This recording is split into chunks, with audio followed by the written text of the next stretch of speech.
Rabotai, once again, I address you about the importance of proper decorum in the Bet Knesset. What I mean by proper decorum in today's talk is being careful not to speak in the Bet Knesset at the times that it is forbidden, which probably is from the time you walk in until you leave. Clearly it includes the reading of the Sefer Torah, and certainly it includes the Hazara, the Amidah. Let's talk about those two specific items before we eat something that's too big to bite. The parashiyot that we're reading now all talk about Mitzrayim. Most of us have no connection to Mitzrayim. Most of us were never there. Our grandparents didn't work in Egypt, so it's ancient history. But the Mekubalim, they learn a very important lesson from Mitzrayim by looking at the letters. Well, if you look at the first letter of the word Mitzrayim, it's a mem. It's called an open mem because it's a letter that starts the word. It's called mem patuah. Well, if you look at the last letter of Mitzrayim, it's also a mem, but that's a closed mem. We call it a mem sofit, or we call that mem satu. Well, it's interesting that the Gemara in Shabbat says something incredible about the mem patuah and the mem satu. Mem, the Gemara says, is an abbreviation for the word ma'amar. Ma'amar means to speak, to talk. And the two mems represent mem patuah, ma'amar patuah, that sometimes there's a time to open your mouth. And then the other times there's a time to close your mouth, mem satu. And that's where the Yetzer Hara is going to fight you, in these two mems. When you're supposed to close your mouth, he's going to tell you to open your mouth, and when you're supposed to open your mouth, he's going to tell you to close it.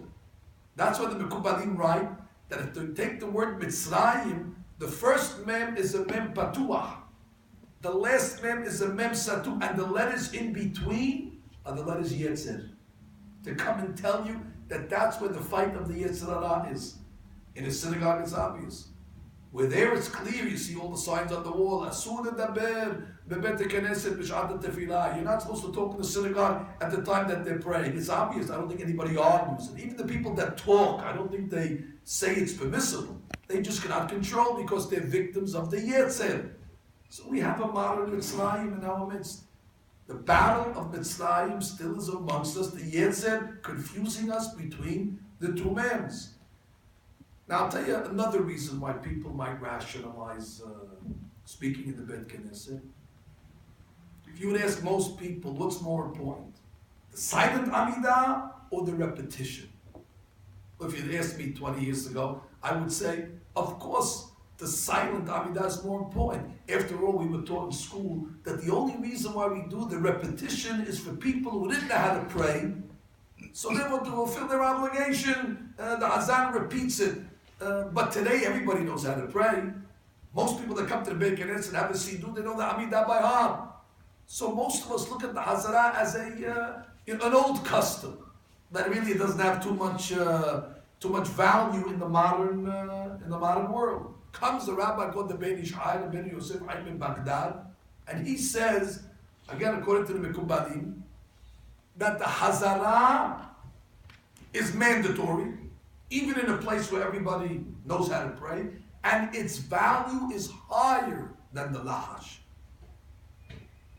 I say again, the value of the repetition Amidah is higher, and there's chances that it'll be more accepted even than the silent. And he says that's why. The silent Amidah, you know why we have to say it's silent? Because we're worried that it might get hijacked or sabotaged by what he calls mekatregim, the spirits that try to grab the Kiddusha. So we have to say it low. He says, but the Hazara is so holy that even the mekatregim, even the prosecutors run away so we can say it out loud. We're not scared of the prosecutors. That's why you can say it out loud. Because it's such a high level, nobody can touch it. The Amidah, the silent one, you have to say it low, but you have to sneak it in. But the Hazara, broadcast it as loud as you want. So people think they could talk during the Hazara. What I tell them is, if you're going to talk and you have a choice, speak during the silent Amidah. If you have something important to say and you're going to say it, better to talk during the silent Amidah. But you're in the middle of the silent Amidah, stop, go to your friend and talk to him. You're better off doing that than to interrupt the repetition, because the repetition is much higher.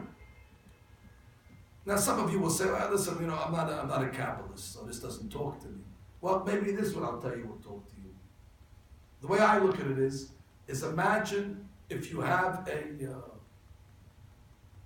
a lawyer that's making his case for his defendant. He's in court, he's making his case. Now, my defendant, he's innocent, he deserves the benefit, and deserves all the innocent verdict and so on. And he's talking to the judge on behalf of the defendant. And as he's talking to the judge, the defendant is talking to somebody else in the courtroom. Or he's texting. Or he's fooling around, reading a book. So the judge calls the lawyer to the bench and says, come in. Your client is guilty.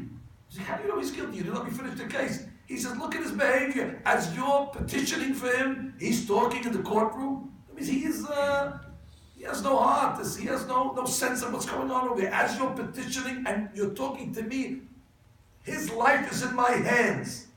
And as you're talking to me to grant him a pardon, he's disinterested. Well, that's why I look at it the way the Hazan does the Hazara. When the Hazan is making the Hazara, he's petitioning God who's at the bench. And he's petitioning for us, we're the defendants. Give them wisdom, give them money, give them health. And what is the defendant doing as the lawyer is petitioning the judge at the bench? He's talking. So the judge says, are these people for real? As the judge is making his case, they're talking, they're not interested. So what should I give them a courtesy? Well, you don't have to be a mikubal for that to strike a chord in your heart. Last but not least, the reason why people talk in the Bet Knesset, I have to give them the benefit of the doubt. You've heard me say this many times. It's for a simple reason. They don't know what they're saying. They don't know what they're saying. The Sidur is no different than a Chinese newspaper. Now, how many days can a person be put in front of a Chinese newspaper and read words that he has no understanding what they mean, and you expect him to keep his attention? So, if we want to be proactive in solving this problem, which I think it has gotten better as a result of these little videos and the different hachamim that have gone on a campaign to talk about it, it's gotten better. But if we really want to approach the subject at its root, we have to teach people what the words mean in the Siddur. And then once they start understanding it, it becomes an interesting book. It becomes a book that you can't put down. It becomes something that you become riveted. You become so attached to it. It becomes something that is very, very attractive or magnetic. Baal Shem Tov said on the Pasuk, when Noah was building the Teva, it says, Zohar ta'aseh la Teva. That when you build the ark, you must put a window. But the Baal Shem understood that the word Teva can mean the word. The word, a Teva is a word. And he says, the word, you must put light into the word. Zohar ta'aseh la Teva, you must illuminate the word. The words of the Siddur have a lot of light inside of them. The problem is if you don't understand what they mean, so they're filled with darkness. So you must illuminate the word. How do you illuminate the word? With a translation, with an understanding, with a philosophy, with an ideology. So you must learn the Siddur. The Siddur must be taught. The Siddur is not only just to read, it's to understand. And therefore, Tzohar ta'aseh la Teva. Therefore I say to Botai, let's not get confused between the Mem Patuah and the Mem Satu. The Yetzer Hara's got us in a chokehold in the synagogue.